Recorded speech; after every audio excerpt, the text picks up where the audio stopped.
4 at 3 o'clock in the morning, I think. I walked over here. I come around the bench there.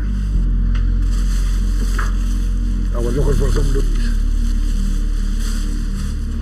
I pulled a black bag out like that. And I done that. And I thought there were 2 fish. I said there were 2 big salmon or something. And I opened the bag. And there they were, a pair of woman's legs. That's what I think.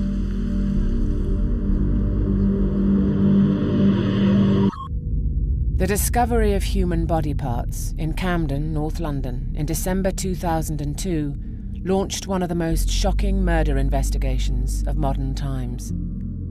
It would also raise serious questions about how a mentally ill man with allegations of assault, rape and murder against him could be freed to kill and kill again.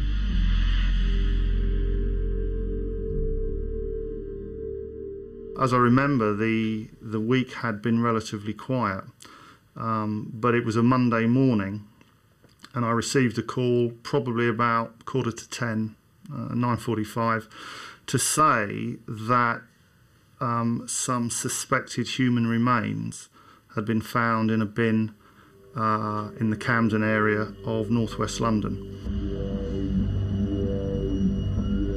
It certainly looked to me like some part of an arm or leg. Pathologist came down and confirmed that he was looking at a part of a human lower leg.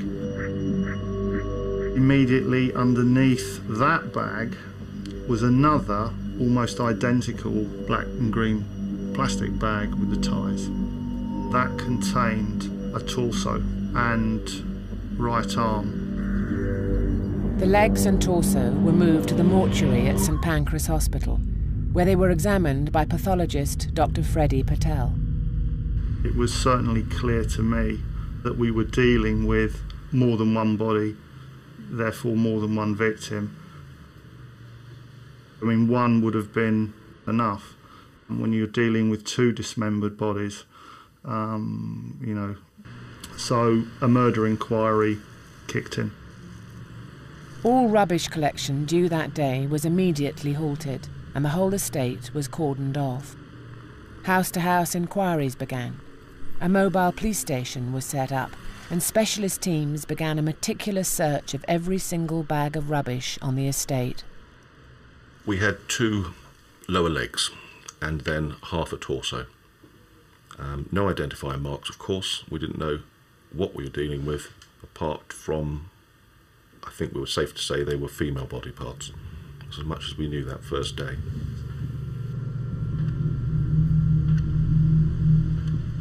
When that happened, and the place was raided, basically, and everything was sealed off, you know, then you think, what's going on here? It's only when I come home here one day and I see all the hoardings and all that round.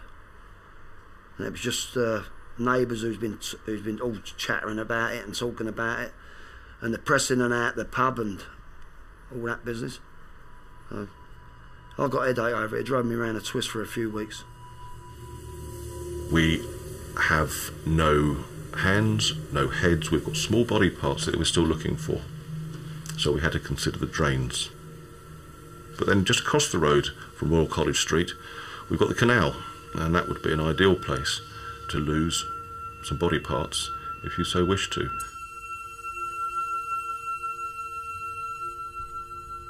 We also had a lot of rubbish that had been removed already from Royal College Street and the surrounding area, and they'd gone to the landfill sites.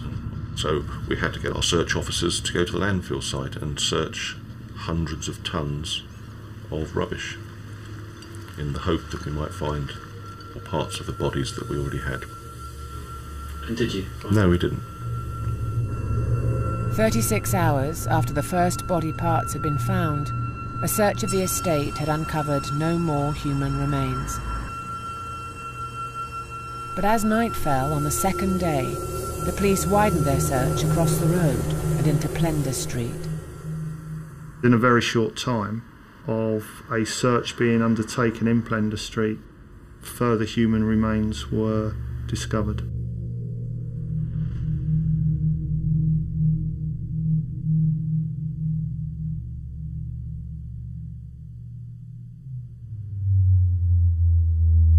they'd been dismembered very carefully and probably with a great deal of precision and a great deal of thought. That was a torso, right arm, left arm and a foot.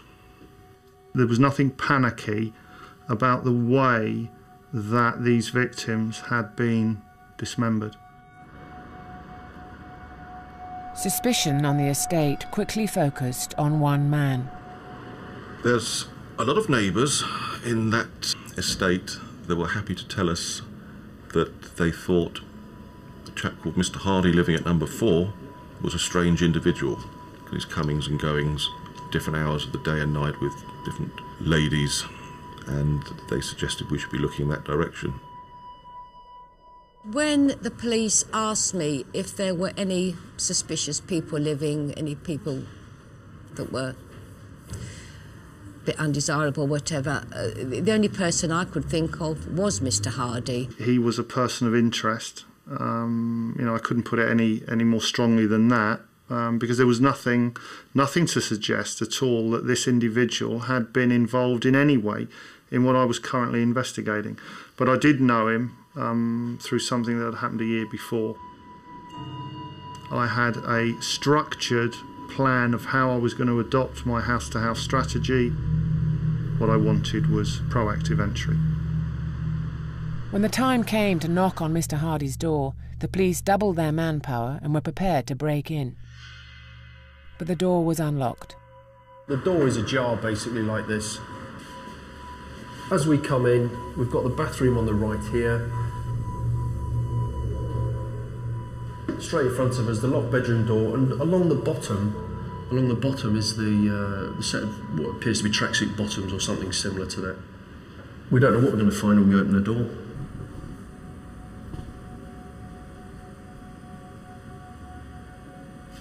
There is a smell, which is quite apparent.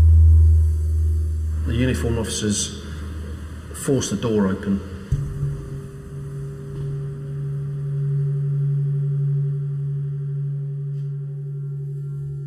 We've got the bed in the corner with a chair on it, a desk, a wardrobe in this corner, and about here is a square-shaped package wrapped in twine and black plastic bags with the hacksaw and knives on top of it.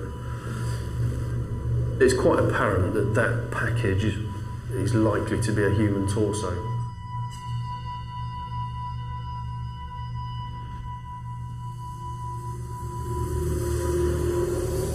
Anthony John Hardy had lived in the flat for 3 years, but was now on the run. He'd been seen just hours before, and police believed that he was still in London. They immediately launched one of their largest ever manhunts. Hardy was a 51-year-old divorcee with 4 children and a history of alcoholism, mental illness, and allegations of sexual and indecent assaults. He'd been imprisoned 3 times for car crime and theft, and in 1995 had been sectioned under the Mental Health Act. He was also known to pick up prostitutes from nearby King's Cross.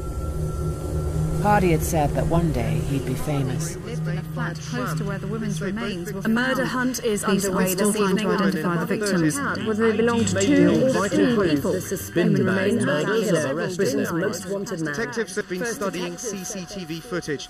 It's thought the murders could have been committed up to a week ago. The police began a massive search for Hardy. As part of the manhunt, they also searched through hours of CCTV footage from the estate, from hospitals, and from Hardy's local supermarkets. We've had people ringing us and saying, I have seen that man and he's around the area. We were quite confident that he was still around the area. Why he hadn't left, I don't know. We alerted a number of local hospitals because he needed medication. We didn't think he'd travelled too far because most of his medication that we could see was still in the flat. We didn't think he had a car. Hardy was taking 7 types of medication to treat his diabetes and manic depression. He was also an outpatient at St Luke's Mental Hospital in North London.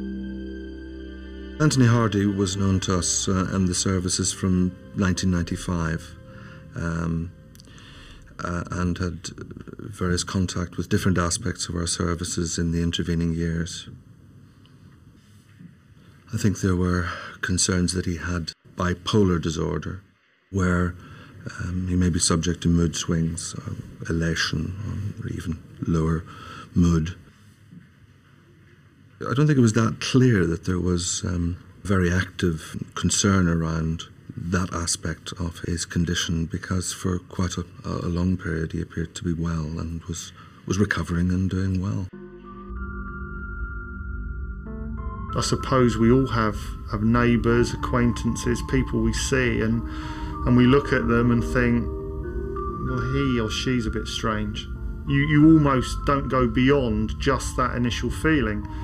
And certainly, even if you think that about somebody, you don't automatically think, well, he or she is strange, so he or she is obviously a mass murderer or a serial killer.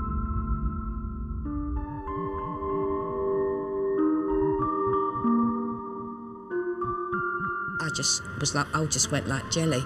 The fact that I was just a foot away from him in the refuse bin room, knowing now what he did. It was weird. Anything could have been going on behind his door, because he just wouldn't talk to anybody. They're strangers to me, the likes of him. You know, these new people moving in there and these block. They didn't come from around here. As they searched the flat, the police also got their first major lead. Hardy owned a Nectar card, and by marrying up the Nectar card with the receipt for which the points were put on, we were able to determine that at that time a quantity of those industrial bags had been purchased. When we knew the time from the receipt that the bags had been purchased, we were able to look at the closed-circuit television footage from the store, and we were able to see Hardy purchasing those bags. Hardy had also been recorded by a camera directly above the wheelie bin in Plender Street. The CCTV footage of Plender Street is quite bizarre in that all you are seeing is a man going to a bin and putting a bag of rubbish in it. When you watch it, you are watching a person with a bag that contains part of a human being, nonchalantly putting it into a wheelie bin and walking away.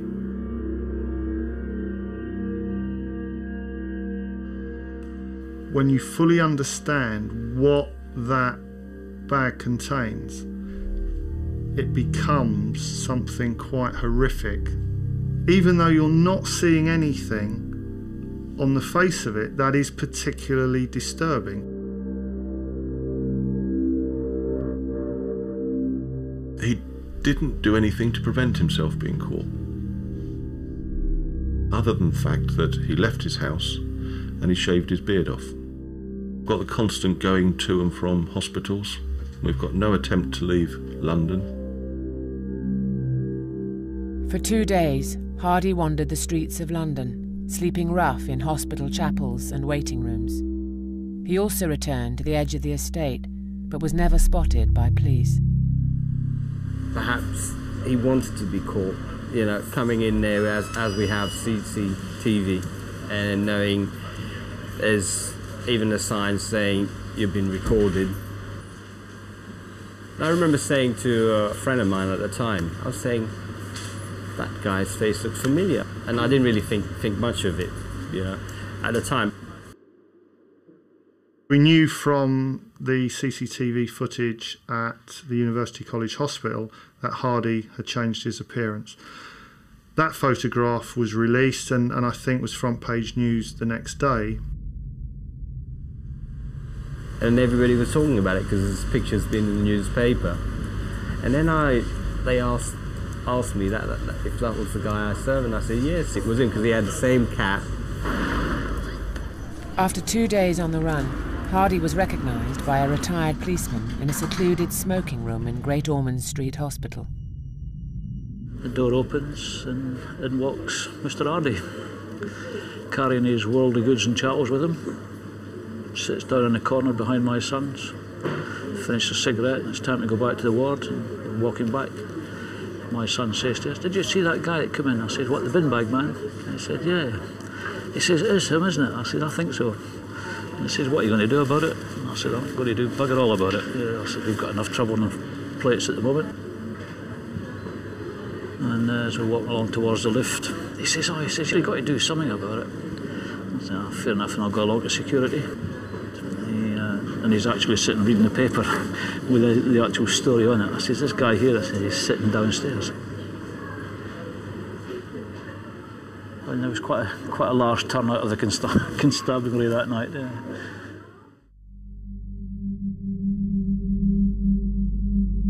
Hardy was arrested and taken to Colindale Police Station in North London. Officers dealing with him said he was calm and polite. With their prime suspect in custody, the police began a detailed forensic search of his flat in Camden.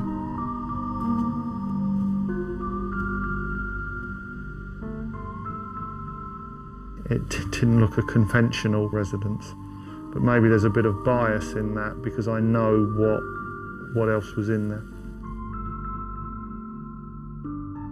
The flat itself was quite unkempt. It was not a pleasant place to be or live. The kitchen in its normal state of plates hadn't been washed and food around. But then if we go into the lounge, there in the centre, a couple of televisions, all perfect order, like a shrine, and that's exactly what I believe it was, Mr. Hardy's shrine, which was made up of all these 70 or so pornographic videos and the televisions that he used to watch them. We have DNA opportunities nowadays which are so helpful. Expensive, but helpful. In an attempt to discover what had happened in the flat, the police employed a cutting-edge forensic system called luminol.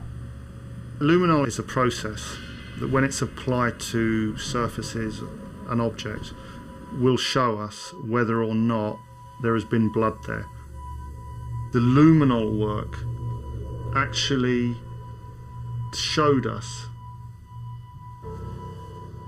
blood virtually all over that flat, from the bathroom where probably they may have been whatever washed or whatever happened, where bits may have been put into bags. There were drag marks all the way into, I suppose, for want of a better word, the dismemberment room. The enormity, the absolute enormity of what that man did becomes so apparent.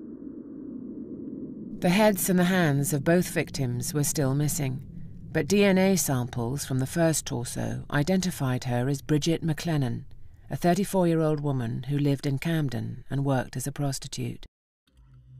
The other torso, found in Hardy's flat, had breast implants with unique serial numbers. The body was identified as Elizabeth Vallad, a Nottingham woman who'd been working the streets in King's Cross.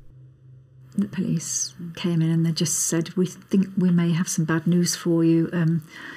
We think that, we found, we think your daughter's been murdered."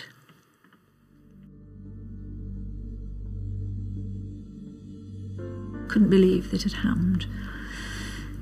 I mean, I still think she's alive, and I still think she'll come to the house, as she did sometimes unannounced. Had she come for Christmas, she would still have been alive. But as the police say, she was in the wrong place, wrong time.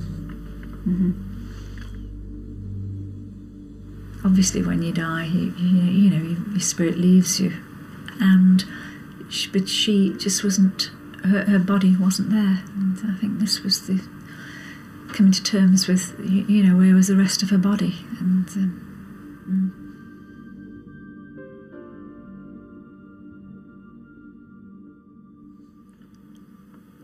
I think that's, to think you know, to never see her again, a beautiful face.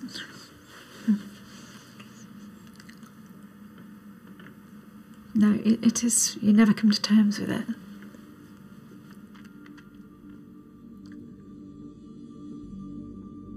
The police were soon convinced that Elizabeth and Bridget were not the only women to die at Hardy's hands. Almost a year earlier, in January 2002, Sergeant Nick Spinks had received a call from one of Hardy's neighbours. A lady rang to say that her front door had been graffitied. So we went there, and when we got there we went in and had a chat with her and reported the criminal damage. The graffiti appeared to have been signed at the bottom with the letter T. Acid had been poured through the letterbox, and some of it had been spilt on the outside. And the footprints led from there straight to an address that we went and knocked on the door of. And although I'm sure there was somebody at the time, there was no answer to the door when we knocked. And we went back to the address an hour or 2 hours or so later and knocked on the door again. And after a short while, the door was answered by Tony Hardy. He wasn't pleased to see us. We asked him a few basic questions about the damage upstairs, and having denied it initially, he admitted to it. It was a hands up, effectively, as far as he was concerned, to the criminal damage.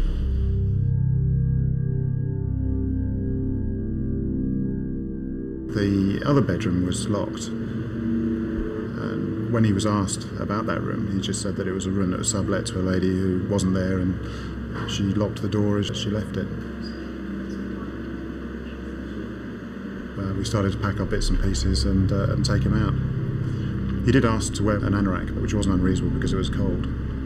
I searched it, and in the middle of the anorak, in the lining, I found a key. The officer that was with me took the key. Copper's curiosity, he checked to see whether or not the key fitted the door that we'd previously established belonged to a flatmate, and sure enough it did. The door was opened. I looked into the bedroom, and there was this naked corpse on the bed with a towel over its head. So when I looked back at Mr. Hardy, he was sat down. He was sweating profusely. His mood had changed. He denied or acknowledged that he knew anybody was in there. And at that point, he was arrested for murder.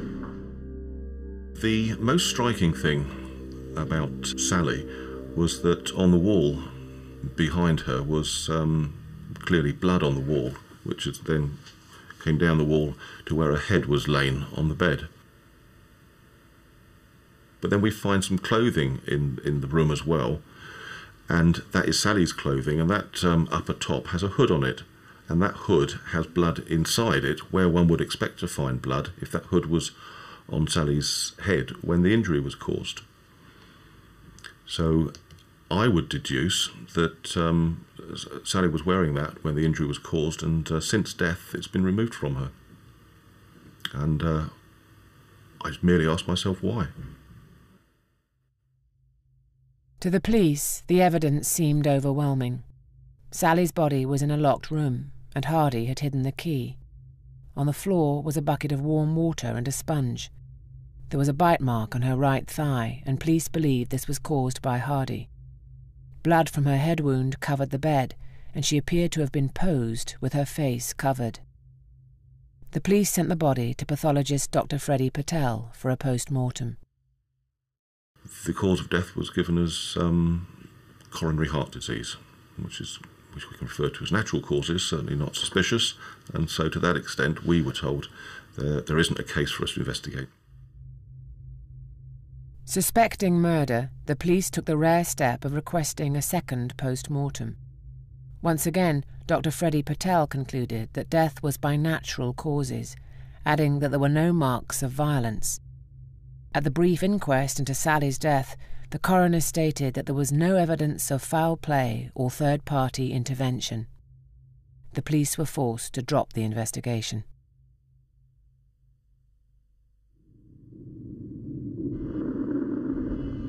Had the post-mortem brought any other result than that of natural causes, then of course all of those peculiarities would have been pursued.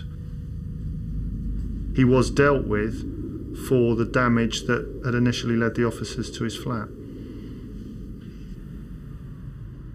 I get paid to investigate unexplained deaths, suspicious deaths, murders, not deaths by natural causes.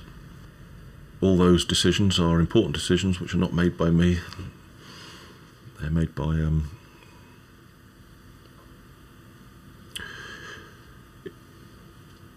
yeah, that's right, not made by me.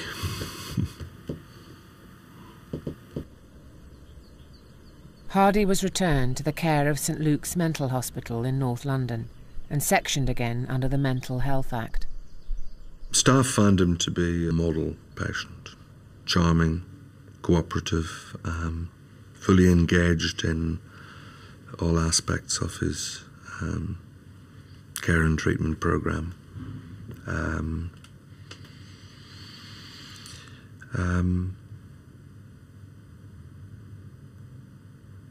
And I think that was, that for what we now know has ensued, that is quite a surprise.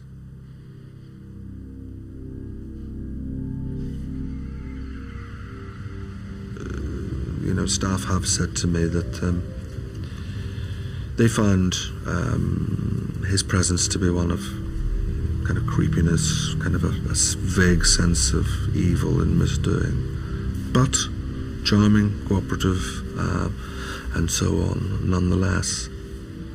As the investigation went on, we learnt more about his medical treatment, and it became apparent that the consultant treating him believed that he was a danger to women and a danger to prostitutes. Hardy was regularly allowed to leave St Luke's on day release. Unknown to the hospital, in August 2002 he took a train out of London, raped a prostitute and was back before curfew. When a person does have day leave, this is specified in terms of what time the person will leave the ward, where they will be going, and what time they will be returning. Now, of course, it is possible that an individual could choose to say, well, I'm not going to where I said I was going, jump on a train and go somewhere else. If we don't know and we subsequently discover that we've been lied to, there's very little we can do about that. Hardy's doctors were concerned that he should not be released. His doctor at St Luke's, Ian Collis, gave 6 warnings that he was vulnerable to relapse, posed a high risk of violence, and that women and prostitutes are at particular risk. Dr. Collis knew that in 1982, Hardy had frozen a bottle of water and clubbed his wife's head while she slept. He then dragged her to a bath and tried to drown her. For years after their divorce, he stalked her, hid microphones in her house, and told a psychiatrist that he wanted to kill her. More recently, there were numerous allegations by other women of sexual assaults, attacks, and a rape. Despite all this, Hardy's release was imminent. When someone is detained under the Mental Health Act, they have a right of appeal. On the first occasion, around about May 2002, there was a hearing, and it was considered that sufficient improvement had not been made, and there were still good grounds to continue detention. There was a later hearing in November. An experienced panel of 3 heard and considered the appeal, and on this occasion they thought substantial improvement had been made, sufficient to discharge him from section of the Mental Health Act. The panel concluded that while Hardy was mentally ill, he also had a natural human right to be treated in the surroundings which will encourage and support his own efforts. An opinion was asked for from the Forensic Mental Health Services, which was a fairly detailed account of the entire history of this man. This detailed report on Hardy warned that he had an untreatable personality disorder, adding, "There is strong evidence of risk of reoffending, and he's likely to cause others serious physical or psychological harm." But when the panel met to discuss Hardy's case, this report was lying unopened in the post room. It had been there for 2 days. That report wasn't available for the managers in their hearing, and it's questionable as to whether it would have made any particular difference. Hardy was released from section on November the 4th. The Mental Health Trust failed to tell the police that they'd let him out. Why has he come back here when he's had a dead woman in his house for so long, whatever happened? Camden Council should be aware of their history, and if not, why not? Because they are living amongst ordinary residents on the estate. Over the next 8 weeks, Hardy's behaviour spiralled out of control. He kept his weekly appointments at St Luke's to collect medication, but he also went secretly to University College Hospital and was prescribed Uprima, an alternative to Viagra. He wrote to prostitutes asking for dominant sex, saying he was independently wealthy and looking for a special relationship. And he walked to nearby King's Cross and picked women up on the streets. King's Cross is a slime place. There's pimps, drug dealers, prostitutes. Oh, shit. It's a shit place to be. Because when you go with a punter, you not only got to watch yourself with the punter, you've got to watch the drug dealers, the other girls. Shit. King's Cross is shit. Meet some right freaks out there. Total freaks. They want to beat you or stupid sex. He was seen around Camden, taking pictures of women in bars and licking the sofas, saying he liked the leather. He watched videos of simulated rapes and advertised for a female lodger. In mid-December, he travelled to the Midlands to be massaged by a woman called Sarah, who says he raped her. As he was raping me, he was crushing me and stopping me to breathe, wheezing all of the air out of me. His whole chest was pushing it down. He was getting off on the fact that he was trying to kill me. And at that point of ejaculation, his eyes, something I cannot describe, the look in that guy's eyes. I knew if I didn't move that second, I'd be dead. 5 days later, Elizabeth Vallad's boyfriend, Neville, saw her for the last time on the streets of King's Cross. Liz was getting bored. She said to me, I'll only be a minute, I'm just going to pop down to the Crosscutter shop to buy myself a drink. So I said, okay, I'll be here. So she went. I was there waiting half an hour, 45 minutes. She didn't return. If I'd have gone to the shop with her, she'd probably be alive today. The man that killed her was responsible for her death. Wouldn't have approached her. In late December, Hardy went to church with a key around his neck and asked people to pray for his immortal soul. He prayed intensely with a former rector, saying a lady friend had recently died. The rector described him as being at emotional rock bottom. On Christmas Eve, with the body of Elizabeth Vallad still inside, Hardy invited Bridget McLennan to his flat to have sex at 8:45 p.m. She was never seen alive again. Late at night over Christmas, he was seen carrying bags around the estate and muttering to himself. Screams were heard inside the block. Neighbours heard drilling and thought he was doing DIY. He left his windows wide open, and passers-by could smell incense. Goodness knows what he was doing. I mean, you know, I just imagine, now I can imagine all sorts of things, you know. And that was even weirder, when you see him sitting on the bench out over the road there, just in a daydream, staring at his own flat as if he was frightened to go back into his flat. Every time I took the dog out, the dog was pulling me towards his street door. So something was wrong there. But when I realised that the old police and everything had been round there, I realised what she must have been smelling, you know. Must have been the stench coming out there, but I couldn't smell it.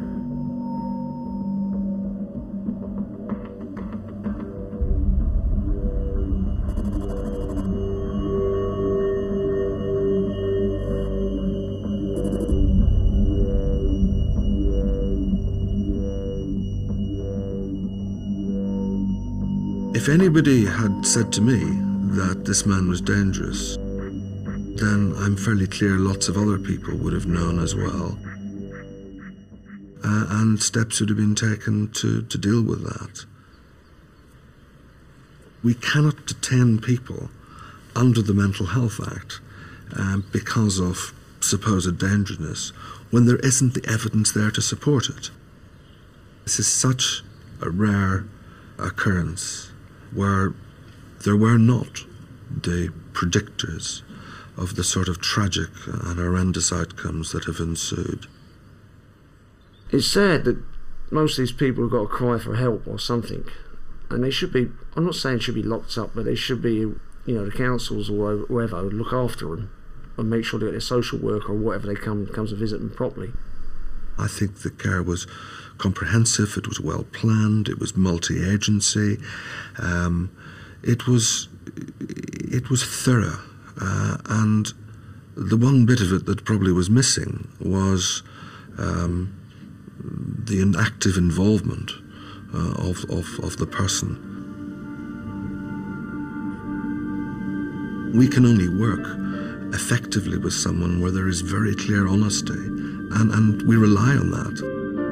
You do not have to say anything. The police were hoping that when confronted with the evidence, Hardy would be more forthcoming about his actions and motives. The police were given 72 hours to interview Hardy. He was legally entitled to refuse to answer any questions, but police hoped that the right approach would trigger him into talking.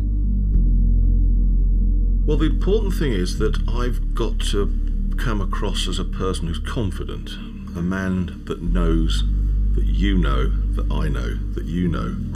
I know everything about you. And it was suggested that if I got to a position that he believed that I knew everything about him, then he would probably talk to me. That's a green bin, Tony, with a black lid on it.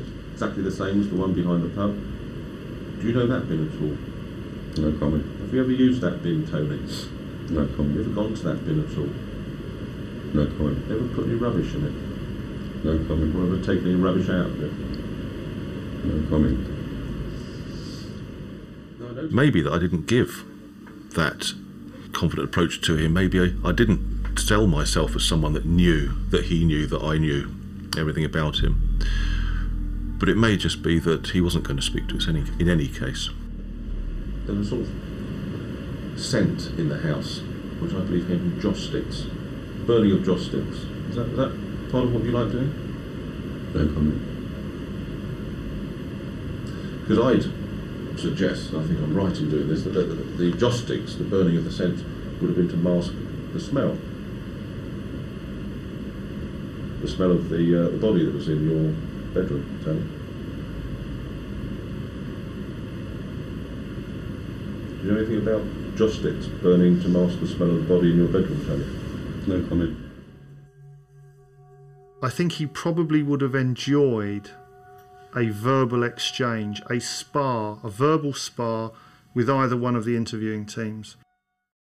You know, he had a solicitor present, and I don't blame the solicitor at all, who had given him her view and her advice, which was to say nothing. If you have someone who is being vigorously advised that a no-comment strategy is their best strategy, and interventions such as my advice to you as my client would be not to, it is your decision. If you're having that at every turn, then no amount of interview strategy is going to overcome that. But then if you start throwing fact at people and they make no comment, they're also giving up the opportunity to explain it away. And that's what I wanted to do so many times to Mr. Hardy. This is a fact, Mr. Hardy. Please, if you can, if you want to, explain it away. And he never did. Never gave me one explanation for any of those facts that I put to him. We were going to moot the possibility to get some sort of reaction that might just result in him saying something other than unhelpfully no comment, was to present material such as various pictures that were put there which didn't faze him in the least, but for most people would have been abhorrent. And I'd like you to talk me through these exhibits that I'm going to show you, and tell me if they do anything for you, if you're interested at all in like that, for instance. What's that do for you, Mr. Hardy?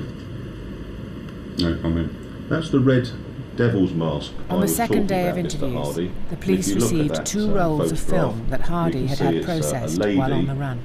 And we can see that blue wall and the bed in the background. That, Mr. Hardy, is your flat, isn't it? No comment. That, Mr. Hardy, is the dead lady, the corpse of which we found in your bedroom, Mr. Hardy, isn't it? What we were looking at were our victims posed in the most ghastly way imaginable, and it could only have been by our suspect. Shop round the corner said he could come round and get these film processed here because they got some adult material on it. So I said as long as it's to consenting adult, something we can do. So I think it was two rolls of film he gave me, which he wanted to do pretty quickly. I was looking at 40 plus images of 2 women, Elizabeth Vallard and Bridget McLennan, posing pornographically. The pathologist confirmed that in his opinion the 2 women in the photographs were dead. Just as with Sally Rose White a year earlier, Hardy had covered the women's faces, this time with his baseball cap and a devil's mask. This also disguised the fact that they were dead. And not only do we have a mask on her, Mr. Hardy, we've got a dildo down at the vagina. What's that do for you, Mr. Hardy? Have a good look. The discovery of Hardy's photographs was a breakthrough for the police, and they hoped that confronting him with them would finally persuade him to talk. Isn't it, Mr. Hardy? No comment. Do you recognise this as your bedroom? No comment. Okay. Let's look at this one then. It's the same lady. What have we got on that lady's head, Mr. Hardy? What can you see? No comment. We can see a baseball cap, your baseball cap, the one that you were wearing when you were arrested on Monday. They showed the victim in pornographic poses. In various ways, the face was covered up. You cover up the victim's face in whatever way you want, because then you can make that victim anyone.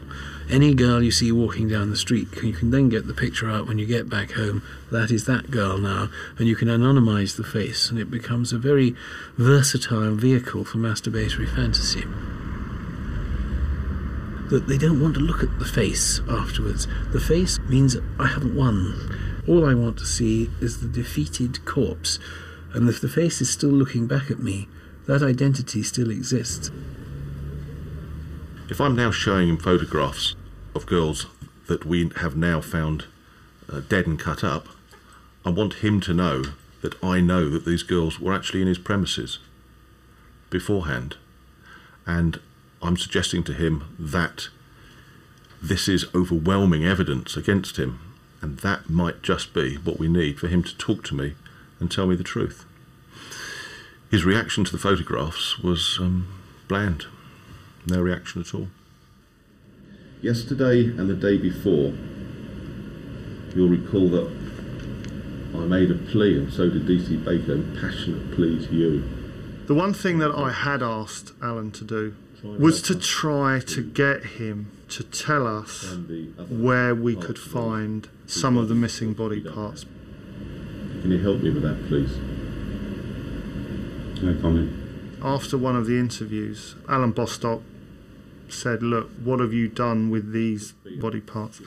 And Hardy's response, as I remember, it was almost sort of, again, fairly nonchalant, and he said words to the effect of, well, I'm sorry, Alan, but I can't remember because I was so drunk. Well, I fear the questions we have to put to you today are coming to an end. And I'm going to end with that impassionate plea again, Mr. Hardy. You're the only person, I believe, that knows where those heads and hands are your opportunity, please, to tell me now, so I can recover them for the family, not for me. Mr. Hardy, what can you do for me? No comment. I would have felt it as a sense of achievement if I could have just got that from him, just where the heads and hands are, and I'd have been happy.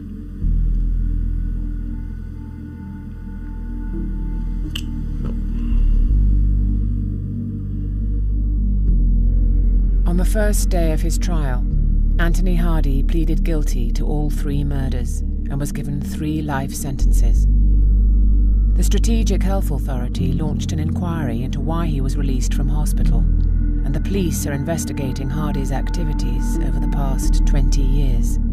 They're also examining the DNA of another unidentified woman that was found in his flat. Hardy is still refusing to answer any police questions. I'd be surprised if he gave a complete, full and frank account of his motivations. And that don't mean it's not there. It means that he won't be wanting to tell us.